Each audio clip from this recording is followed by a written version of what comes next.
Qui dit printemps dit retour des orages, mais comment prévoir ces phénomènes parfois violents? Aujourd'hui, on va voir ça ensemble et attention, prévoir un orage, ce n'est pas juste regarder des cartes météo et le Cape, c'est bien plus complexe que ça. Nous allons apprendre à créer nos propres cartes. Alors, je ne vais pas en créer une avec vous, mais je vais vous aider à interpréter les modèles météo et déterminer le risque orageux ainsi que la zone. Je vais vous présenter tous les paramètres des plus simples aux plus complexes et je vous montrerai quels seuils surveiller, ainsi que les facteurs qui peuvent accélérer soit bloquer totalement le développement d'un orage. Alors je vous laisse avec le générique, c'est parti.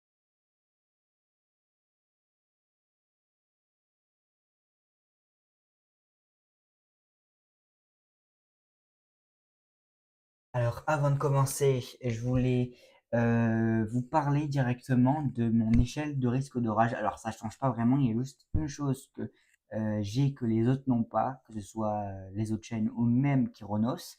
Alors, dans les risques d'orage, moi, j'ai une échelle où j'ai le risque qui est faible ou isolé. Donc, c'est un risque soit d'orage ou un peu pas généralisé, mais sur une zone pas trop petite, mais pas trop large non plus, mais qui est faible. Ou alors, ça peut être des orages qui sont faibles et isolés. Mais en général, c'est pas des orages violents ou catastrophique, quoi. Ensuite, on va avoir le risque d'orage modéré. Alors lui, c'est le risque d'orage classique, quoi, de printemps. Après, on va avoir le risque d'orage fort. Alors juste par rapport au modéré, c'est plutôt les rafales, on va dire, allez, de 70 km/h. Quant au risque d'orage faible, c'est 50. Donc risque d'orage modéré, on peut avoir des averses assez fortes. Et ensuite, on part plutôt sur un risque d'orage fort, où par contre là, on va avoir des rafales qui peuvent souffler jusqu'à 100 km/h, mais plutôt 90, avec parfois de la grêle. Bon, c'est assez classique surtout l'été, mais parfois il peut avoir des caractères violents. Maintenant, on passe au risque d'orage violent. Donc c'est des rafales entre 100 et 110 km/h avec de la grêle qui peut être assez large. Alors les chiffres, je les ai pas en tête. Euh, Alors attendez que je retrouve Kéronos. Alors sur Kéronos, il y a tout, hein, clairement. Après, je vais vous montrer de toute façon un guide pour les prévisions. Alors, c'est bien de Kéronos, ça vient pas de moi. Je préviens directement. Donc, le risque d'orage faible. Alors, c'est en train de charger. Alors, je ne sais pas si ça charge pour ça. Non. Alors, attendez. Ah, je m'en rappelle où il est. C'était comprendre les orages normalement. Alors, il y avait tout, hein, je vais vous expliquer rapidement. Alors, ça, c'est Kéronos, mais on est sur le même truc, hein. Ça, je le dis direct, c'est la même chose. Alors, non, c'était pas lui, c'était juste celui d'au-dessus, alors, ça, j'en suis sûr. Voilà, il est là. C'est lui. Alors, donc, orage faible, c'est des rafales qui sont inférieures à 58, donc moi, je dis 50 km/h. Voilà, quoi. On va pas se casser la tête pour 1 km, pour 2 km/h. Enfin, là, c'est pas plutôt, c'est 8, mais bon, c'est pas grave. Orage peu intense ne générant pas de grêlons de diamètre supérieur à 1 centimètre, des rafales convectives, ni des rafales convectives supérieures à 58 km/h, pas de tornade, pas de pluie intense productrice d'inondations. Ensuite, on a les risques d'orage modéré, donc orage accompagné de grêlons de 1 à 2 centimètres de diamètre et ou des rafales convectives entre 60 et 90. Alors moi, je suis plus 70 en moyenne, hein. C'est bien sûr une moyenne, c'est pas pile ou voilà. Ensuite, on a le risque d'orage fort. Alors, c'est un risque d'orage accompagné de grêlons de 2 à 4 centimètres de diamètre et ou des rafales convectives de 90 à 120 km/h. Alors 119, mais bon, et je vais vous dire clairement, 119, 120, c'est plutôt des orages violents. Moi, le seuil pour orage fort, c'est entre 110 et 113 km/h. Plus au-dessus, c'est plutôt les orages violents. Et encore, je préfère rester sur 110. Donc j'ai une moyenne de 100 km/h pour les orages forts, avec un minimum de 90 et un maximum de 110 km/h. Alors les tornades, hein, EF0, EF1, ça c'est normal. Ensuite, on a les orages plutôt violents. Donc ce type d'orage. Alors eux, ils disent orage accompagné de grêlons de 5 à 9 cm. Alors moi, c'est plutôt de 5 à 7 cm. Vous allez comprendre pourquoi. Ceux qui sont sur la chaîne depuis longtemps, ils comprennent de quoi je parle, ou pas, c'est pas grave ça. Et des rafales convectives de 120 à 150 km. Alors pour moi, les orages violents, c'est plutôt des rafales entre 110 et 130 km/h. Voilà. Entre 125 à 130 maximum avec des tornades EF2, je préfère rester sur ça. Pourquoi? Parce que regardez, voilà, moi j'ai le risque d'orage très violent. Alors, ce n'est pas le risque d'orage extrême, c'est le risque d'orage très violent. Alors c'est une intermédiaire entre risque d'orage violent et extrême. Pourquoi? Parce que c'est comme la vigilance. Entre la vigilance orange et rouge, pour moi, il y a un fossé. Clairement, c'est pas pareil, hein. Donc c'est pour ça que je mets le niveau euh, très violent. Donc c'est euh, des grêlons d'un diamètre. Alors oui, voilà, d'un diamètre de 7 à 9 centimètres, des rafales qui sont entre 125 à 150 km/h, voilà, entre 145 et 150 pour le maximum, et des tornades d'intensité EF3. Et maintenant, les orages extrêmes, ben, c'est des orages accompagnés de grêlons de plus de 10 centimètres de diamètre, des rafales convectives à plus de 150 km/h et un niveau de tornade supérieur à EF4, voire EF5. Donc là, on est clairement, pour les orages extrêmes, on est clairement sur, ben, voilà, sur ça. Ça, c'est le maximum qu'on peut avoir, on ne peut pas avoir plus. Alors, je vais rapidement vous montrer une carte de ce que c'est d'habitude. Voilà, c'est ça ma carte orageuse. Alors, parfois elle change suivant les choses. Alors, j'essaie toujours de faire de plus en plus mieux, je ne sais pas si ça se dit, mais d'avoir quelque chose de plus lisible, voilà. Donc ça, c'est ma carte de risque d'orage avec toujours ben, tous les risques, hein, faible, modéré, fort, violent, très violent, extrême. Et je délimite toujours ben, la zone orageuse. Alors des fois, vous voyez comme ça peut être à cheval sur 2 départements. Alors si vous êtes là, vous pouvez vous estimer que vous êtes dans un risque fort, voire violent, hein. C'est pas parce que vous êtes là que vous n'aurez pas d'orage violent. C'est juste une carte, c'est pas à prendre au pied de la lettre. Par exemple, si vous êtes là, vous pouvez avoir des orages violents. Par contre, si vous êtes là, vous n'avez pas grand-chose. Ou pas du tout. Voilà. Alors après, les petits signaux, c'est pour mieux comprendre. Alors, je précise que s'il y a un signal qui est là et qui n'est pas là, en général, ça veut dire qu'ici, il y a plus de chances d'avoir des tornades si vous êtes là. Après, de toute façon, j'ai des cartes que je vais faire pour plus préciser ça. Et comme j'ai marqué en bas, la colère du ciel, interdiction de reproduire n'importe quelle chose. Donc, de ce que j'ai fait, c'est interdit de reproduire. Alors, on peut reprendre, par exemple, les prévisions peuvent être reprises, c'est-à-dire pour être aidées, mais le contenu en lui-même, c'est interdit de reproduire parce que ça me prend quand même 2 heures à faire ça. Oui, ça prend du temps, c'est normal, et ça prend de l'énergie. Donc, on va continuer et on va commencer directement par le vif du sujet. Alors, comment ça se passe? Alors, on va commencer par les températures.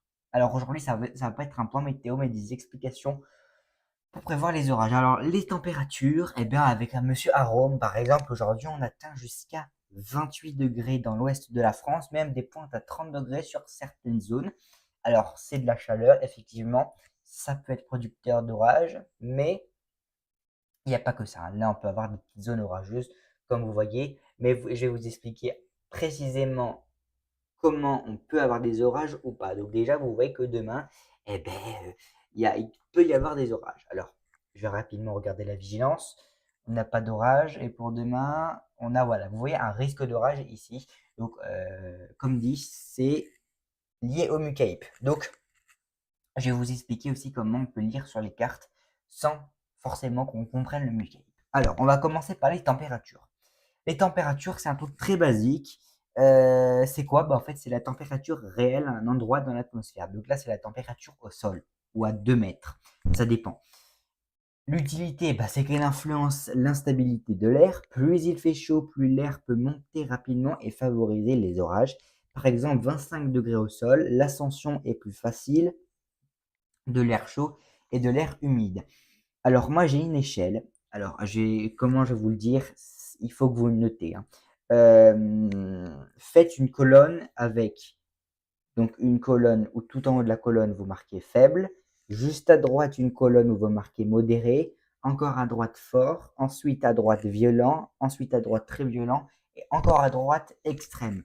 Et sur le côté, vous allez marquer bah, ce que je vais vous dire. Par exemple, là, on va parler des températures. Donc, notez bien, si vous avez besoin de mettre sur pause, vous mettez sur pause, ça, c'est pas un problème. De toute façon, je ne sais pas si vous mettez sur pause ou pas. Tant que vous avez compris, c'est le principal. Surtout si vous faites des cartes météo. Et même si vous n'en faites pas, ça peut être très utile, par exemple, si vous voulez prévoir un risque d'orage chez vous. Alors, donc, pour les températures, en général, pour un risque orageux plutôt faible, hein, on se retrouve dans une fourchette qui est plutôt inférieure à 15 degrés. Pour les orages plutôt modérés, on est entre, allez, 16 et 20, 21 degrés. Pour les orages forts, on est plutôt entre 22 et 25 degrés. Pour les orages qui sont violents, on se retrouve plutôt entre 26 et 30 degrés. Pour les orages très violents, entre 30, 31 jusqu'à 35 degrés. Et pour les orages extrêmes, plus de 35 degrés. Alors, on peut avoir d'autres paramètres qui créent des orages violents, même si on a des températures à 20 degrés. Mais ça, c'est comme si vous direz des températures génériques. C'est-à-dire qu'il faut ces températures pour avoir plus de risque d'avoir ce type d'orage ou pas. Donc, maintenant, je ne vais pas m'éterniser 500 ans sur les températures. Maintenant, on va passer. Donc là, on est plutôt sur la partie de température et humidité. Donc maintenant, on va passer à l'humidité. Alors là, c'est l'humidité. Alors, l'humidité à 2 mètres et l'humidité à 700 hectopascales, c'est pas pareil, hein. Clairement, c'est pas pareil. Alors moi, ce que je vous conseille de prendre personnellement, franchement, c'est l'humidité. Bonne question. J'ai pas tellement, mais je pense, personnellement, moi, je prendrais l'humidité au sol. Pourquoi? Parce que quand un orage, il aspire en général, ça vient du sol, hein. Moi, je vois les choses comme ça.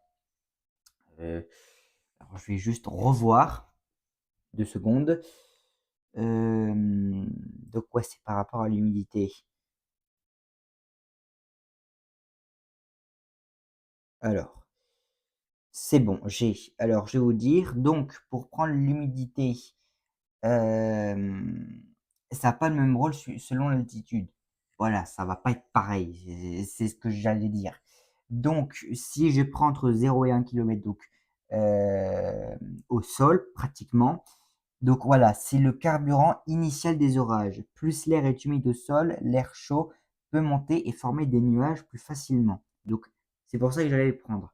Par contre, l'humidité à 700 hectopascales, c'est si l'air en altitude est sec ou humide. Alors ça peut beaucoup aider pour savoir si, par exemple, un air sec en altitude, ça favorise le refroidissement par évaporation, donc des orages plus violents et fortes rafales de vent. Par contre, si l'air il est humide en altitude, on a des orages moins intenses, mais nuages plus larges et plus organisés.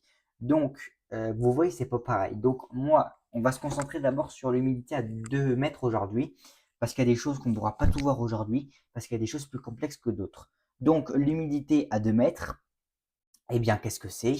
L'humidité à 2 mètres, c'est, comment dire? C'est une réserve d'énergie aussi. Donc, c'est la quantité de vapeur dans l'air. Et l'air humide est plus lourd, mais aussi plus énergique pour créer des nuages et donc des orages. Donc, par exemple, si on a 80% d'humidité, on a des nuages pardon, plus épais et un risque d'orage plus élevé. Donc, moi, personnellement, mon échelle pour l'humidité, quand on est inférieur à 40%, c'est plutôt des orages faibles. Entre 40 et 50% des orages modérés. Entre 50 et 65% des orages forts. Entre 65 et 80% des orages violents, mais la fourchette haute jamais plutôt à 85. Les orages très violents entre 85 et 95%. Et les orages extrêmes, c'est à 95%. Alors des fois, ça peut plutôt être à 90, voire un peu plus bas. Mais je préfère rester entre 90 et 95%, parce que plus il y a d'humidité, plus il y a des risques d'orages violents. C'est aussi simple que ça. Ensuite, Le point de rosée. Alors, qu'est-ce que c'est? Je me suis beaucoup posé la question aussi par rapport au point de rosée. Je me suis dit, qu'est-ce que c'est le point de rosée? Eh bien, le point de rosée, c'est la température à laquelle l'air doit être refroidi pour condenser sa vapeur d'eau. C'est-à-dire que si, par exemple, si j'ai bien compris tout ça, ça veut dire que si on a, alors attendez, je relis. Ouais. Je vous avoue, j'ai toujours pas compris. J'ai essayé de comprendre, mais j'ai pas compris. Donc, ce que je vais faire, je vais juste mettre la vidéo en pause rapidement. Pour comprendre, je vais faire rapidement deux, trois recherches et je vous dis directement après. Ok, c'est bon, je viens de comprendre. Alors, c'est pas difficile. Le point de rosée, qu'est-ce que c'est? En fait, c'est quand la température, par exemple, imaginons, il fait 35 degrés. Et le point de rosée est à 28 degrés. Alors, je vous dis direct, 28 degrés, point de rosée, c'est danger absolu. Là, on doit tous rentrer chez soi, parce qu'il y a tous les paramètres. Donc, 28 degrés de point de rosée, qu'est-ce que ça veut dire? Ça veut dire que actuellement, il fait 35 degrés. Bon, pas actuellement, mais dans ce que je vais vous dire. Il fait 35 degrés. Donc, il manque 7 degrés pour que l'air soit, euh, soit totalement saturé. C'est-à-dire que l'air, il n'a pas encore atteint le point de rosée, donc il est encore capable de contenir la vapeur d'eau et donc en fait que l'orage y grossisse en quelque sorte. Donc pour que la condensation commence, l'air l'air doit se refroidir de 7 degrés, donc moins 7 degrés, ou alors monter en altitude où la température diminue naturellement. Donc, comme le point de rosée est très élevé, 28 degrés, l'air est déjà très humide, même s'il n'a pas encore condensé au sol. Il suffira d'un petit refroidissement ou de l'ascension d'air chaud pour former des nuages et déclencher des orages. Conclusion donc, air très propice aux orages, même si la température n'a pas exactement le point de rosée. N'a pas atteint exactement le point de rosée, pardon. Donc, si vous voulez, en gros, l'écart de température point de rosée, s'il est petit, donc inférieur à 10 degrés, l'air très humide, ça veut dire condensation facile, orage probable. Par contre, s'il est entre 10 et 15 degrés, c'est des orages moins fréquents. Par contre, s'il est une différence de plus de 15 degrés, c'est orage rare. Donc, moi, personnellement, ce que j'ai fait, c'est que je vous ai fait une échelle, voilà. Alors, pour le risque faible par rapport au point de rosée, donc c'est plutôt entre 11 et 15 degrés. Ensuite, le risque modéré, c'est plutôt entre 15 et 18 degrés. Le risque fort, c'est entre, attendez que je retrouve ma ligne, entre 18 et 21 degrés, donc ici. Le risque violent, c'est plutôt entre 21 et 24. Le risque très violent, c'est entre 24 et 27. Alors là, c'est la fin du monde. À plus de 28 degrés, c'est un risque d'orage extrême. Et quand je dis extrême, c'est vraiment c'est aux États-Unis, quoi. Voilà. En parlant des États-Unis, peut-être que là, il y a le point de rosée, peut-être. Euh, Vu que c'est la nuit là-bas. Enfin, non, c'est même pas la nuit, non, il est 13 h, pas du tout. Le point de rosée, par exemple. Le problème, c'est qu'il n'y a pas les archives ici, ça c'est bête. Ça c'est très très bête. Donc, je vais vous montrer avec WR, enfin c'est Keronos WRF si vous voulez. Alors, le point de rosée, il est où le point de rosée? Alors ça, je vous mettrai dans la description pour que vous ayez tout à portée de main, au moins ce sera plus facile aussi. Le point de rosée, est-ce qu'il y est au moins là-dessus? Ah, ça, je sais plus. Normalement, il y est, mais normalement, c'est pas sûr. Non, il y est pas. Alors, je sais que j'avais vu, mais où? Je m'en rappelle plus. Euh... Attendez. Non, non. Bon, c'est pas grave. C'est pas tant que je vous ai dit la chose, c'est bon. Donc, le point de rosée, c'est très important à savoir. Maintenant, on va passer à un autre niveau, si je peux dire ça. Alors, ça va être la partie 2 et on va parler plutôt je crois que c'est du Mucape qu'on va parler maintenant. Donc, la partie 2, ça va parler de tout ce qui est, comment dire, ça va parler de l'indice de l'instabilité, donc par le MUCAPE. Alors le MUCAPE, c'est quoi? C'est en anglais Maximum Unstable Convective Available Potential Energy. Donc ça veut dire quoi? C'est la quantité maximale d'énergie disponible pour qu'une parcelle d'air pour une parcelle d'air instable qui monte, pardon. Donc plus le MUCAPE est élevé, plus les orages peuvent être puissants. Par exemple, 2500 de MUCAPE, on se retrouve plutôt dans un risque d'orage violent. Donc, je vais vous expliquer ça avec, voilà, comme ça c'est parfait. Donc, par exemple, on va prendre demain. Demain, on annonce quoi? On annonce du MUCAPE. Alors, je vais plutôt mettre le nord-ouest, ce sera mieux. Nord-ouest ou non, nord-est, on va mettre plutôt. Peut-être nord-est, c'est mieux. Voilà. Donc, demain, on prévoit, on va dire, en Picardie, on prévoit jusqu'à 1400 de MUCAPE. Alors, pour moi, 1400 de MUCAPE, c'est des orages plutôt modérés. Mais il n'y a pas que ça. On va voir ça ensemble parce que s'il y a un paramètre mais qu'il n'y a pas l'autre, ça va marcher. Ça, c'est logique. Mais en général, ils sont liés. Par exemple, excusez-moi pour le micro, le risque faible par rapport au MUCAPE, vous notez bien que c'est entre 0 et 1000. Ça, c'est plutôt un risque d'orage faible. Donc, par exemple, ici en Champagne-Ardenne.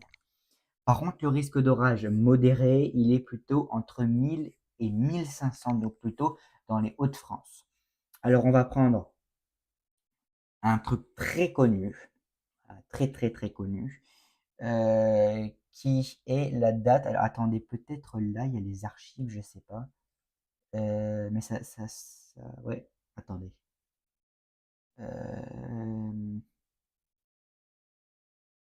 Ah, problème, c'est que ça c'est que un mois. Donc on va faire avec ce qu'on a, on va faire avec comment il s'appelle? Arome. Donc le 11 juillet 2023, si vous vous rappelez, il y avait 5 départements en alerte rouge. Finalement, il n'y a rien eu. C'était le pire moment de ma vie. Enfin, peut-être pas le pire, mais bon, vous m'avez compris. Donc, vous voyez que là, eh ben, il y en avait beaucoup. Il y avait beaucoup de MUCAPE et on peut voir certaines signatures. Et par rapport à cette signature, on peut voir que on voit bien l'aspiration du MUCAPE. Parce que regardez, à ce moment-là, l'orage il est en train de se former vers ici. Donc à plus 5 heures. Et plus on avance, et vous voyez que ça fait comme un arc, un trou. Et ça, c'est la signature parfaite d'orages qui peuvent être très violents, voire extrêmes. Pourquoi? Parce que on voit bien que l'orage, il prend toute l'énergie et il explose. Enfin, il monte, quoi. Et si on regarde la simulation à plus 5 heures, on voit déjà qu'on a une base orageuse très importante. Et plus on avance, on voit bien que la base orageuse prend tout le MUCAPE. Alors on voit qu'il y a des orages qui se forment, mais ça c'est plutôt diurne. Et on voit que là, et voilà. Et ça s'appelle un MCS, ou si vous voulez plus en un autre mot, c'est un, comment ça s'appelle? Un, j'ai pas le mot. Un Dereco, voilà. Alors, le Dereco, je sais plus si c'est la même chose. Ah non, un Boeco, c'est plutôt ça. En fait, c'est un orage très violent, mais quand je dis très violent, c'est vraiment, ça défonce tout, hein. C'est, voilà, c'est très puissant. Alors, par rapport à la température, faut regarder aussi ça. La température, alors là, on atteint jusqu'à entre -70 et -72 degrés. Donc, ça veut dire que l'air en altitude, alors attendez, ça veut dire que plus l'air est froid, plus il est haut en altitude. Donc là, ça veut dire que il est entre moins, il est le sommet à une température entre -70 à -72 degrés. Alors ça veut dire que vraiment, il est très très haut. Je crois qu'il est vers 10 000 km. C'est vraiment très haut. C'est-à-dire que là, regardez, là, on n'atteint même pas des températures enfin, là, on est qu'à -10, hein. C'est vraiment un truc, voilà, c'est très, très haut. Donc, plus le MUCAPE est présent, plus l'orage va être important. Donc, je continue. Donc, les orages forts, c'est plutôt entre 1500 et 2000. Les orages violents entre 2000 et 3000. Les orages très violents entre 3000 et 4000. Et là, les orages extrêmes, 4000 et voilà, vous êtes plus là. Voilà. Alors, il y a des fois, ça varie, c'est-à-dire qu'on peut avoir des orages extrêmes plutôt à 3500 ou 3000. Mais ça, comme je vous ai dit, c'est une valeur générique. Donc, vous pouvez mettre entre parenthèses minimum dans certaines situations une moyenne de 3500. Voilà, au moins, si il y a des cartes météo où il y a tous les paramètres que je vais vous dire à son maximum, vous pouvez conclure qu'on peut avoir des orages parfois violents, voire extrêmes. Maintenant, on va passer à un autre paramètre. Alors, je vais vite parce qu'il y a pas mal de paramètres. Et de toute façon, je ne vais pas passer 10 ans sur le MUCAPE. Maintenant, on a un autre paramètre. Alors là, on va prendre WRF. Alors WRF, il va nous aider parce que c'est lui seul qui a le paramètre, je crois. Alors, c'est le Lift Index. Qu'est-ce que c'est que le Lift Index? Alors, vous voyez que de WRF à Rome, c'est pas pareil les MUCAPE, hein. Là, lui, il prévoit 2000 de MUCAPE, alors que, comment il s'appelle, monsieur à Rome, il prévoit pas pareil. Attendez, non, il prévoit pas 2000, hein. Là, il prévoit quand même presque 3000 avec un lift index à -9. Mais ça ne veut pas dire qu'il y a des orages. Attention, ça ne veut pas du tout dire qu'il y a des orages parce qu'on va voir tout après. Regardez, il n'y a pas d'orage. Pourtant, il y a de l'énergie. Et pourquoi il n'y a pas d'orage, mais pourtant il y a de l'énergie? Simplement parce qu'on a un anticyclone. Plus la pression d'un anticyclone est importante, plus ça veut dire qu'on va avoir l'air chaud qui va avoir du mal à monter et qui va être bloqué au sol, clairement. Donc, plus la pression est haute, moins le risque d'orage est important. Par contre, demain, le risque d'orage est plus important. Pourquoi? Parce qu'on a une perturbation qui passe. Qui dit perturbation, qui dit dépression plus basse. Donc, l'air chaud qui va monter plus au nord, plus en hauteur, pardon, plus au nord, n'importe quoi. Donc, si vous voulez, comment dire? Alors là, il n'y a pas l'échelle, mais là, c'est plutôt en ligne. Donc, le lift index, on a des valeurs d'orage faible entre 0 et -2. Quand c'est entre -2 et -4, c'est plutôt un risque d'orage fort. Entre -4 à -6, un risque d'orage. Euh, Alors attendez, -2 à -4, c'est modéré. -4 à -6, c'est fort.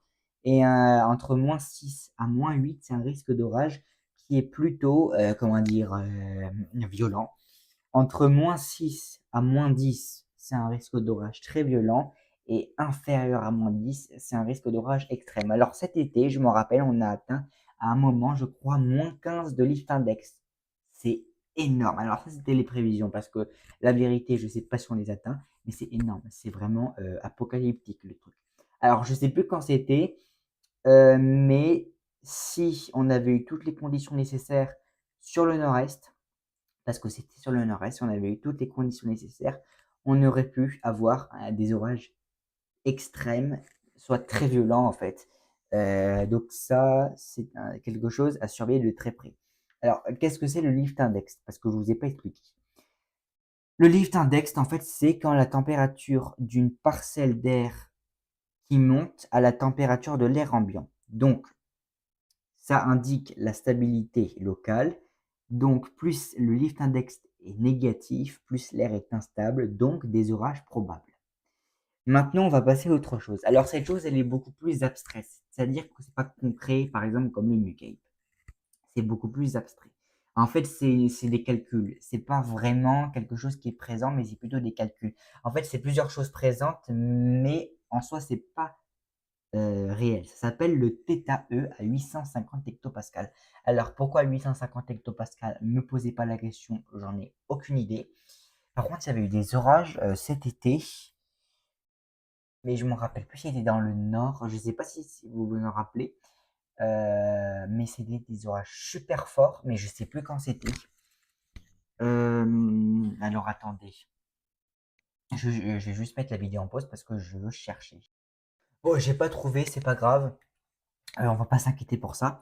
C'est pas du tout grave. Alors, maintenant, on va passer donc au θE, comme je vous ai dit. Alors, le θE, qu'est-ce que c'est? Alors, le θE, c'est la température de l'air si toute son humidité se condensait et qu'il était ramené au sol. Donc, ça permet de mesurer l'énergie stockée dans l'air humide et donc, attendez, j'ai perdu ma phrase parce que je l'ai sous mes yeux, mais là j'ai bugué.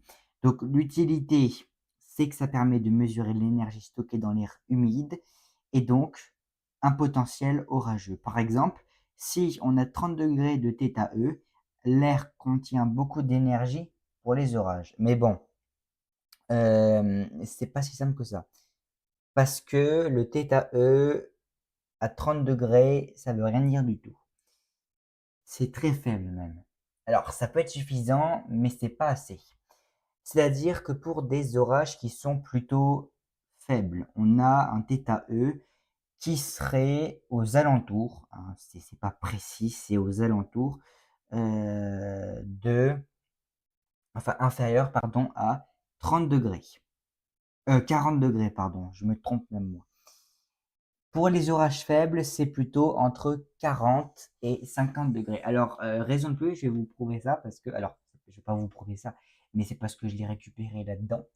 Alors, vu que c'est Keronos, vous pouvez vous dire que c'est fiable. Alors, pas les prévisions de Keronos, hein, mais les données, hein, bien évidemment. Voilà. Attendez, que je le retrouve. Il est où? Normalement, il est en bas. Ah, c'est sûr que si je monte en haut et qu'il est en bas, on va pas aller loin. Alors θE, est-ce que déjà au moins normalement il y est θE, hein?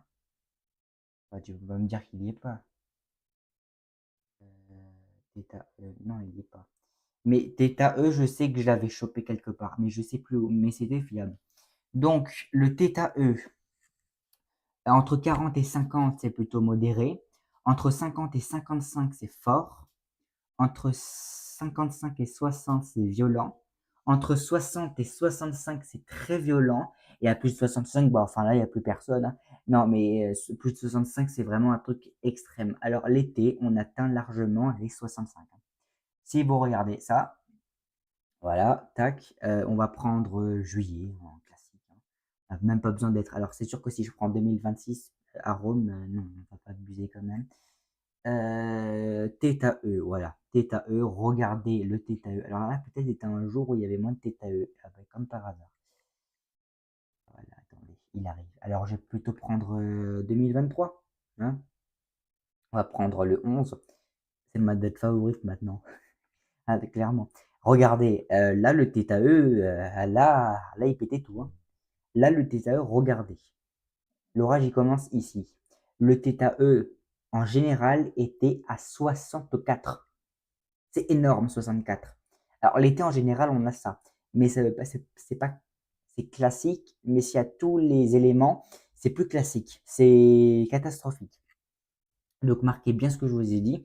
Parce qu'en fait, on voit bien, que ce soit le Mucape ou le TTE, on voit bien, en fait, la trace orageuse qui fait que l'orage, il aspire toute l'énergie présente. Et en fait, ça fait vraiment une trace, limite, on dirait que ça rase la carte. Et donc, ça crée des orages extrêmement violents. Voilà, et donc ça fait ça. Ça fait ça qu'on n'a pas eu. Voilà, c'était le plus beau jour de ma vie. Enfin, je pensais que ça allait être le plus beau jour, mais c'était le pire jour. Parce que moi, je suis là, vous voyez, et je me suis dit: «C'est bon, on va avoir un orage». Alors là, j'ai filmé et tout et en plus, le soir, je vais aller chez ma grand-mère et tout. Bon, enfin, finalement, je suis pas allé parce qu'on était en alerte rouge et alors pour ceux qui savent pas, les orages ne sont pas venus sur ces régions-là. Pourquoi? Parce que simplement on avait, juste avant, on avait une vague qui était enfin pas une vague, on avait, dans l'atmosphère, on avait déjà un ciel, comment dire? Un ciel assez voilé. Donc en fait, le ciel qui était voilé, eh ben, il a pris toute l'énergie alors que c'était pas du tout prévu. Donc en fait, ça fait un peu comme ce qu'on va voir après le Seyhen, bah, en fait, ça a fait tout foirer. Voilà, c'était horrible, mais vraiment horrible. alors j'étais énervé, mais vous pouvez pas vous imaginer comment. Attendez, c'est horrible. Par contre, on a eu des rafales jusqu'à 110. Et vous voyez que là, c'est beaucoup moins organisé, hein. Là, c'est une catastrophe, le truc. Les précipitations, elles, elles étaient anarchiques, mais waouh!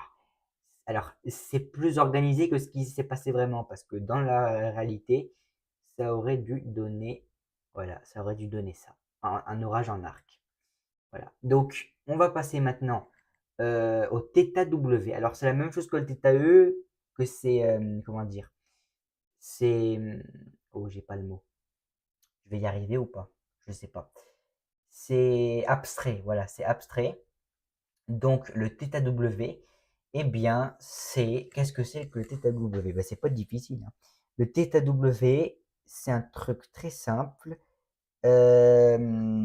C'est la température de l'air si toute son humidité se condensait et qu'il était ramené au sol. En fait, c'est un peu la même chose que le θE. Ah merde, pardon.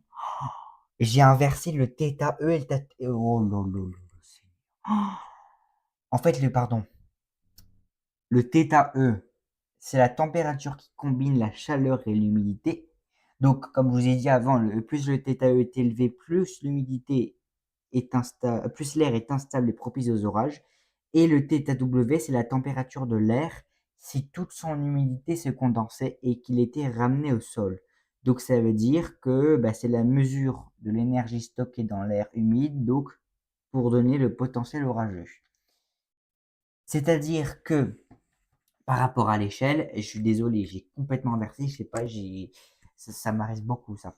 Donc, le θE, s'il est inférieur à 10, c'est-à-dire ça, on n'a rien. Ou du moins des orages plutôt faibles.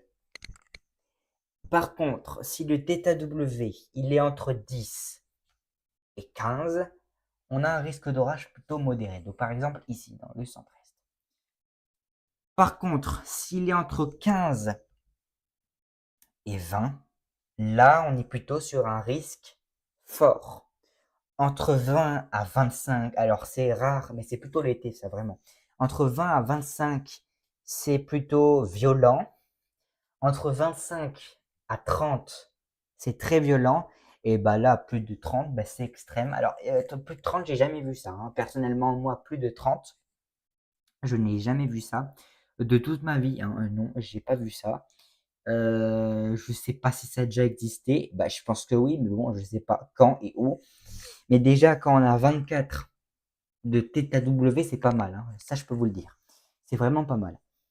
Maintenant, on va passer au CIN. Alors, le CIN, eh bien, c'est un truc, franchement, mais un truc que beaucoup de personnes oublient. Franchement, je pense que c'est un truc que beaucoup de personnes oublient. Alors, qu'est-ce que c'est que le CIN? Le CIN, c'est l'énergie qui empêche l'air de monter. Donc, qui dit que ça empêche de monter, ça veut dire que ça empêche la formation d'un orage, mais en fait, ça forme juste des orages et des pluies stratiformes par la suite. Donc, ça évalue le blocage à l'ascension de l'air chaud. Et par exemple, un CIN de 50, ça donne une ascension qui est, alors pas non plus, impossible, mais une ascension, alors non, justement, j'ai inversé parce que vous savez, mu-cape, plus c'est grand, plus c'est plus c'est, comment dire? Oui, non, ben c'est ça, j'avais raison. Non, non, c'est en fait, pourquoi? Ah, oui, non, c'est ça. C'est-à-dire que si on a un un CIN qui est à -300 par exemple, bah là c'est foutu, vous avez pas d'orage, hein, ça c'est sûr. Par contre, s'il est entre -200 à -300, c'est un risque modéré. Mais franchement, ça dépend du MUCAPE. Pourquoi? Parce que le MUCAPE, ça c'est un calcul qu'il faut que vous sachiez vraiment. C'est le MUCAPE divisé par le CIN brut. Alors, CIN, non, pas brut, mais en positif. C'est-à-dire qu'on va pas marquer 2200 divisé par 100, sinon ça ne donne rien du tout. Il faut que le CIN là soit positif. Donc au lieu de marquer 2200 divisé par moins 100, vous marquez 2200 divisé par 100. Je ne sais plus comment ça s'appelle. Donc si on a la valeur du MUCAPE divisé par le CIN qui est supérieur à 20, ça peut briser le CIN et faire comme une bouteille de champagne. Alors là, c'est fini. Le bouchon, il saute. Le bouchon, c'est le CIN. Le bouchon, il saute. Et en fait, ça provoque des orages très violents. Alors, la première partie de cette vidéo est finie. Maintenant, je vais faire la deuxième partie parce que sinon, ça fait beaucoup trop long. En tout cas, j'espère que cette première partie vous a plu. N'hésitez pas à regarder la deuxième partie et surtout à vous abonner et à liker la chaîne. Enfin, la chaîne, la vidéo, vous avez compris ça.